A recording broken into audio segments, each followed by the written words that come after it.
Eden. Or as the French would say it, Eden Hazard. I'm honestly heartbroken. I feel like Jose Mourinho's prophecy from all those years ago is finally coming to life, actually. Match after match, he's being punished by opponents and he's not being protected by referees. Maybe one day we don't have Eden Hazard. Eden Hazard has gone from the top of world football, the pinnacle, to now released by Real Madrid without a club, and if reports are to be believed, on the cusp of retirement. Where the hell did it go wrong, man? Bro, we just got finished talking about Zlatan, who retired at 41 years old. When it comes to longevity, no one beats Zlatan. The longest career you can think of, at the top almost the entire way there. And Hazard is on the cusp of retiring at 32 years old. It actually hurts me to say those words. If you were to ask me the one thing that I hate the most about modern day football, I would say that everything is just so damn overthought. Creativity, individualism, chaos, improvisation. These are all things that have been taken over by structure and overthinking and cautiousness.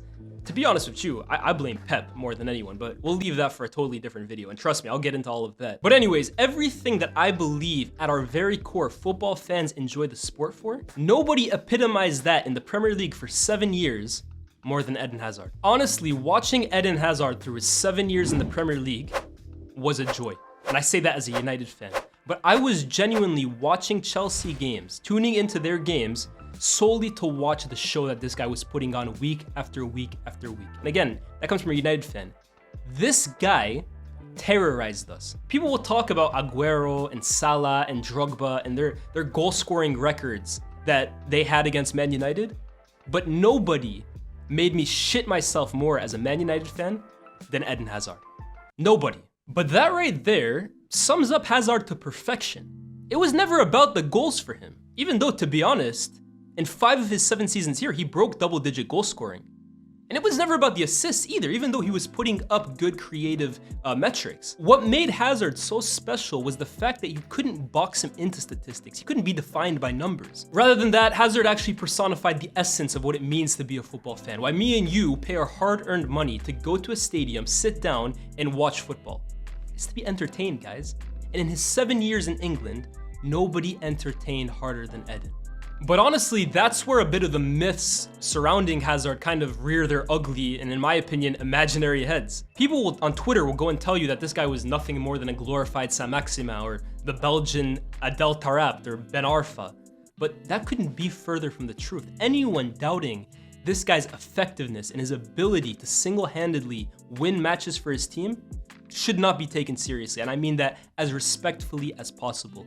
The amount of times that Chelsea, hapless, looking, begging for ideas and for a savior, would pass the ball over to the left to Hazard, who was marked by 1, 2, potentially 3 players, and just again, hope and pray for a miracle, and he would deliver time and time again with one sudden stroke of a dribble, one pass through the center, one incredible finish on goal. The amount of times he did that throughout the years for Chelsea, when they needed him most, cannot be doubted. See, for a Chelsea team that under Mourinho and under Antonio Conte were so well renowned for basically having soldiers that would go to war every single game for these defensive-minded managers, the issue was whenever the system would start to falter and these players would really struggle to kind of create ideas and innovate outside of a struggling system, there was only ever one man digging Chelsea out of the dirt, finding solutions when no one else could, making a trick or creating a moment that left you thinking, how the hell did he do that?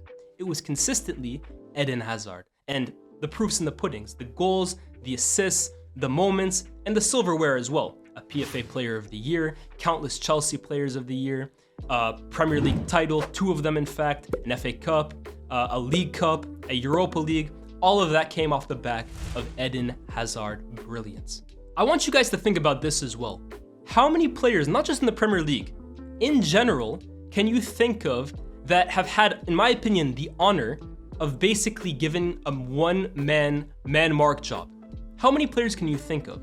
I can think of Messi countless times, of course. Mourinho in particular would basically put him in a cage, try and cage him with the likes of Ramos and Lassana Diarra and Pepe and hack him to smithereens. I can think of Andrea Pirlo. Sir Alex gave Ji-sung Park a man-marking job on Pirlo and effectively limit his touches, do not let him get on the ball and have time and space to pick out passes. And Eden Hazard was in that echelon of player. The amount of times, it didn't just happen one time is the time everyone remembers. But I can remember countless times where Mourinho and other managers would basically tell their team, scrap the game plan, forget the other 10 players. Today, the objective is stop Eden Hazard from getting on the ball. It happens so many times, and that kind of respect you often see in 5v5 sports like basketball, right? A guy like LeBron James can have so much of an impact that you taking him out of the game can completely destroy the team. But in an 11v11 sport, that's kind of unheard of. So when a player is that vital, that important, that genius, that a manager looks at him and says, today, my game plan cannot be more important than stopping this player, in my opinion, that's the ultimate individual honor that you can bestow on a player. And with Hazard, it happened time after time after time.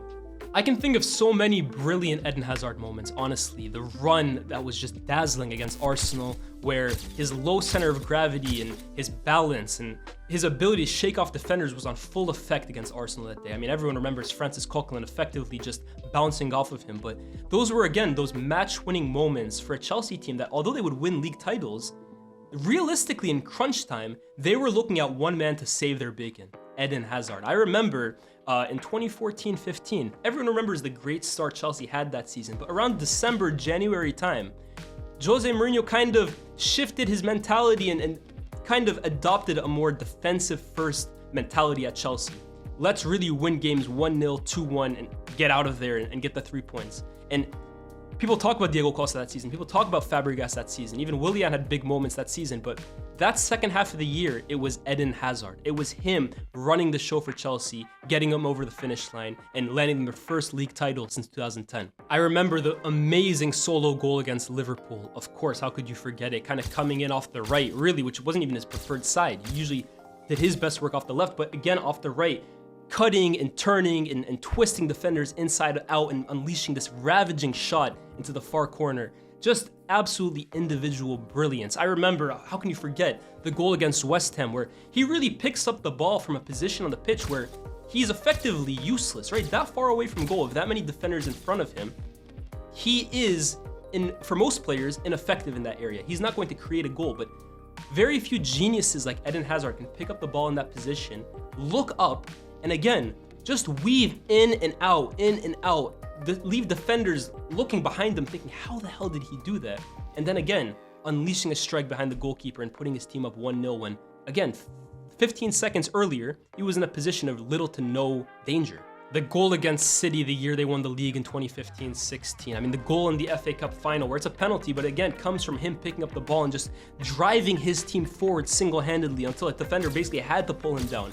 We can't forget, of course, the Europa League final against Arsenal, his final action as a Chelsea player, and giving that kind of virtuoso performance. And again, I'm naming you goals, I'm naming you assists, I'm naming you moments, but Hazard is one of the rare breeds of players that can effectively drop a 10 out of 10 masterclass without ever scoring or assisting a goal. He can effectively win you games without having any influence on a stat sheet. Just look at the game against Brazil, for example, in the World Cup, where again, no goals, no assists, but there isn't a doubt in anyone's mind at the end of the 90 minutes that the best player on the pitch was wearing number 10 for Belgium, Eden Hazard. Brilliant. And yet some will still say that he should have accomplished more. And in a way, I agree with them. Because for a player of that talent, that ability, it's natural ability as well, by the way, if he maybe just had the mentality of a Cristiano Ronaldo or a Messi to kind of push him to want more and more and more, he could have been a player that, alongside his unbelievable ability and ability to win games, could have potentially added 30, 40, 50 goals a season on top of that to really rubber stamp him as one of the greatest players of all time, which some people may still believe he reached that level, but to sustain it at that level and be not just a guy who can change the game with the ball at his feet, but also still be a goal-scoring and assisting demon, that would have just taken him another level. And maybe it was his mentality that kind of stopped him. Numerous times throughout his career, we were told that Hazard was one of the worst trainers that certain people had seen. The way he ate, the way he kind of played video games before matches. He kind of had this carefree spirit about him that we loved about him, right? Because he was so natural with it. And I think as football fans, we often resonate with players that, like Cristiano Ronaldo, we could never be a Ronaldo. But you look at a Hazard, the way he's built, we could be Hazard. Obviously, you have to add the talent to it, but there was nothing physically superior about him, at least on the eye. So while it did hinder his career, I think that kind of realness about Hazard is what we all appreciated and loved about him. He was a maverick. He did do things his own way. And although maybe down the line it may have hurt him, we still love that about him. I don't think he's Eden Hazard without that mentality as well, both for good and for bad. But while his mentality and work ethic definitely halted Eden Hazard's career, I think it's impossible to deny that a failure to protect him as well definitely did as well. Hazard's body has been beaten up, bruised, and ultimately now broken, to the point where, at 32 years old, Eden Hazard is considering retirement. And he will go down alongside the likes of Neymar and Paul Pogba, who we really bestowed the honor of, you guys are next up after Messi and Ronaldo, take the throne.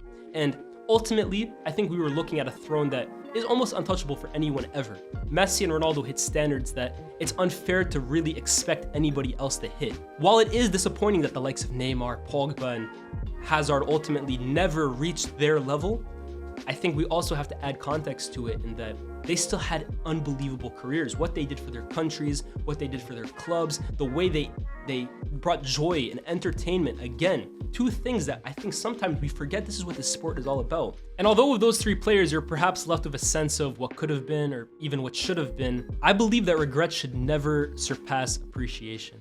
And in that sense, I'll miss Eden Hazard a lot. At the end of the day, football is a competition. I get it. It's about winning. It's about scoring more goals than the other, keeping out less goals than the other team. But deeper than that, the core of football, the reason me and you watch it, the way we do, obsess over it at times, is to be entertained. And in that regard, very few players ever entertained like Eden. Let me know what you guys think about Eden Hazard down in the comments section below. Obviously, as you can tell, this is one of my favorite players of all time, but maybe you guys have a different view on him. And if you do, I'd like to think that maybe I give you guys a different outlook on these players. Learn to appreciate them in a new light. That was my goal of this Zlatan video. And I think it's my goal of this Eden Hazard video as well, too. I see a lot on Twitter, right? People arguing and bringing down one player to big up the other.